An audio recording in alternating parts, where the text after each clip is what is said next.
ফজরের পরে পশ্চিম দিক মুখ করে 3 দিনে একটা আমল করেন, আপনার সব দোয়া কবুল হয়ে যাবে ইনশাআল্লাহ। অভাবে আছেন, ঋণগ্রস্ত, মাথার উপর বোঝা, অনেকে ঋণের কারণে বাড়িতে থাকতে পারে না।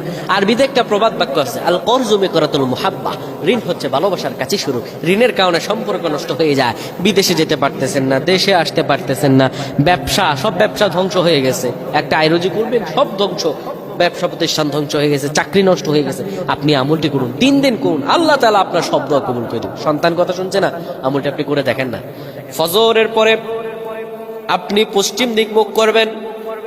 অনেকেই কেবলামুখী হই না, এভাবে ওভাবে আমল করি, এই জন্য হয়তো আল্লাহ কবুল করেন না। কিন্তু আমলের একটা নিয়ম আছে, প্রত্যেকটা জিনিস একটা নিয়ম।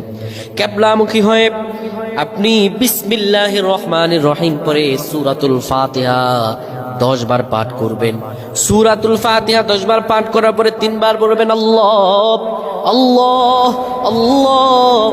এরপরে আপনি ইয়া রাজ্জাকু 100 বার পড়বেন, ইয়া রাজ্জাকু 100 বার পড়বেন, হে রিজিক দাতা।